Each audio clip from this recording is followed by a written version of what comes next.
नमस्कार साथियों, मैं कृष्णानंद सिंह और आप देख रहे हैं YouTube channel education portal Krishna. आज हम लोग इस वीडियो के माध्यम से इस बात को समझने का प्रयास करेंगे कि एमएलसी के चुनाव में कौन कौन से वोटर होते हैं, यानी कौन से व्यक्ति मत का प्रयोग करते हैं। क्या पंचायत प्रतिनिधि, पंचायत जनप्रतिनिधि एमएलसी के चुनाव में वोट देते हैं या नहीं देते हैं, या तो फिर वह जनप्रतिनिधि जो पंचायत से चुने गए हैं कौन कौन से वोट देते हैं इनको और कौन से नहीं देते हैं, और जो जनप्रतिनिधि वोट नहीं देते हैं उनके संबंध में उनसे संबंधित सरकार की ओर से क्या पहल की जा रही है। आप इस बात से भली भांति अवगत हैं कि कई राज्यों में विधानमंडल के 2 सदन हैं। हम लोग थोड़ा सा डिफरेंस को समझते हैं एमएलए और एमएलसी में। बहुत सारे ऐसे स्टेट हैं जहाँ पे विधानमंडल के 2 सदन हैं। पहले सदन को विधानसभा कहा जाता है, जिसे एमएलए यानी कि मेंबर ऑफ लेजिस्लेटिव असेंबली कहा जाता है। उसके बाद दूसरे पार्ट्स को विधान परिषद, जिसमें एमएलसी का चुनाव होता है, यानी कि मेंबर ऑफ लेजिस्लेटिव काउंसिल। तो इसी एमएलसी के चुनाव में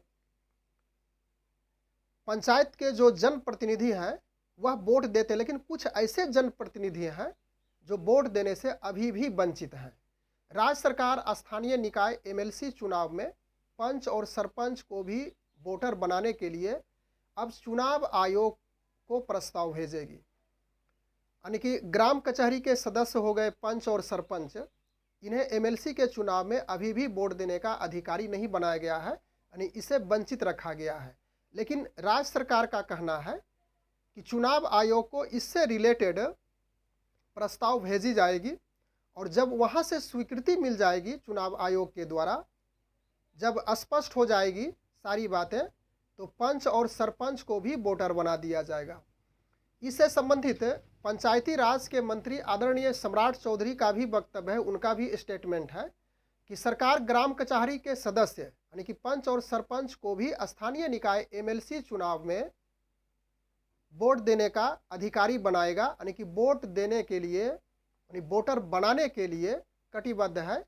यह कथन है सम्राट चौधरी का। इसके साथ साथ उनका यह भी कहना है कि राज्य निर्वाचन आयोग को प्रस्ताव भेजा जा रहा है, और इसी से रिलेटेड प्रदेश पंच सरपंच संघ के जो अध्यक्ष हैं आदरणीय अमोद कुमार निराला, उनका कहना है कि पंच सरपंच को छोड़कर जो उधर बच जाते हैं, मुखिया, वार्ड, जिला परिषद, अन्य जो भी है, तो पंच सरपंच को छोड़कर पंचायती राज संस्थाओं के सभी जनप्रतिनिधियों को स्थानीय निकाय एमएलसी चुनाव में अपना प्रतिनिधित्व यानी कि अपना प्रतिनिधि चुनने का अधिकार है। राज्य सरकार की पहल से, यानी कि राज्य सरकार अब पहल कर रही है, यदि उनकी पहल हो जाती है, उनके पहल द्वारा अब उम्मीद जगी है कि पंच और सरपंच भी वोट देंगे। अब हम लोग इससे आगे समझते हैं कि कौन कौन से व्यक्ति एमएलसी के चुनाव में अपना वोट का, अपना मत का प्रयोग करते हैं। तो सबसे पहले यह वोटर सांसद तो करते ही हैं, उसके बाद विधायक भी करते हैं, राज्यसभा और विधान परिषद के सदस्य भी एमएलसी के चुनाव में अपना मत का प्रयोग करते हैं। फिर जिला परिषद सदस्य हो गया, फिर पंचायत समिति सदस्य, मुखिया, फिर वार्ड सदस्य, नगर निगम सदस्य, नगर परिषद सदस्य, नगर पंचायत सदस्य, फिर है अंत में कंटोनमेंट बोर्ड के सदस्य। यानी इन सारे सदस्यों को यदि एडिंग करें, इसका यदि योगफल निकालें, तो टोटल 1.32 लाख वोटर है जो कि एमएलसी को चुनते हैं। लेकिन जब वह सुगम हो जाएगी, यानी कि उस बात का जो मतलब प्रस्ताव भेजा गया है कि पंच और सरपंच वोट देंगे या नहीं देंगे, तो यदि उसकी सहमति होगी चुनाव आयोग की, तो इस आधार पर लगभग 1.25 लाख वोटर फिर एमएलसी के चुनाव, यानी कि कुल वोटरों में से 1.25 लाख वोटरों की संख्या में वृद्धि होगी।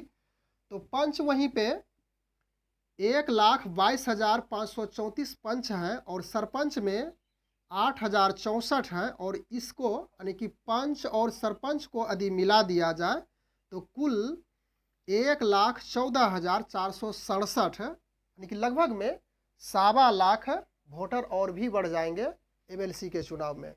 तो यदि प्रस्ताव की सहमति होती है तो निश्चित रूप से इस बार वैसे जनप्रतिनिधि जो पंचायत से चुन करके आए हैं, ग्राम कचहरी के सदस्य, पंच और सरपंच हैं, उनको भी एमएलसी के चुनाव में अपने हितैषी उम्मीदवार को चुनने में ज़रूर उनकी सफलता मिलेगी। तो यह छोटी सी जानकारी थी, लेकिन ज़रूर आपके ज्ञान में वृद्धि करेगी। Thanks for watching. Good bye.